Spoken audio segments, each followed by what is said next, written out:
위원장이 계속 자신의 품 안에서 어떤 역할을 하고 공부를 해야 된다 이런 입장이었는데요. 네. 근데 이 여당의 비대위원장을 하면은 이미 집을 떠난 겁니다. 그러니까 이미 떠난 사람을 다시 불러들인다? 독립한 거예요, 그냥 사실상. 그러니까 그거 자체가 제가 볼 때는 순진한 생각이었다라는 생각이 들어요. 왜냐하면 이미 이 당의 한동훈 위원장을 보낼 때부터 사실은 윤 대통령도 감수를 해야 될 부분이 충분히 있었던 겁니다. 왜냐?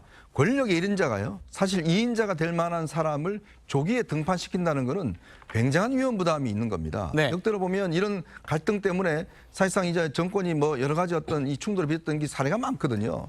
그럼 그만큼 그 감수하고라도 지금 어쩔 수 없는 상황이다라는 것 때문에 지금 올린 거 아니겠습니까? 네. 그렇다면 그때는 이미 열차는 출발해버린 겁니다. 즉 한동훈 열차는 이미 윤석열 이 열차가 통제할 수 없는 상황으로 가버린 상황이에요.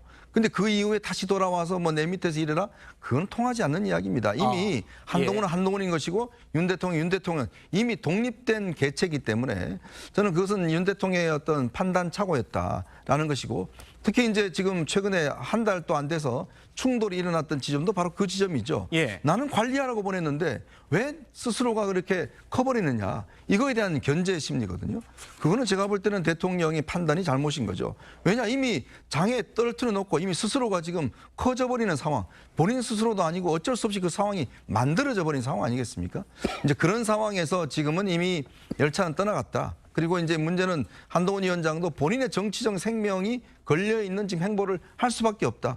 이런 상황이기 때문에 아마 앞으로 이 윤 대통령의 통제는 저는 어려울 것이라 봅니다. 결국 이미 우리가 역대 이 김영삼 대통령과 이회창 당시 후보의 관계에서도 보듯이 뭐 그거는 사실은 이제 이미 본인은 감사원장을 키워주고 했지만 나중에 이 후보가 되면서 결국 이 김영삼 대통령 뭐 화형식 하면서 결정적으로 그냥 헤어져 버렸잖아요. 그런 거 비슷하게 권력이라는 것은 나눌 수 없다라는 어떤 일반적인 평범한 진리를 이번에 윤 대통령과 한동훈 위원장의 관계 속에서 보여주는 것 같고 아마 그런 의미에서 한동훈 위원장이 본인이 좀 인생이 꼬인다라는 이야기가 아마 거기서 나왔지 않을까.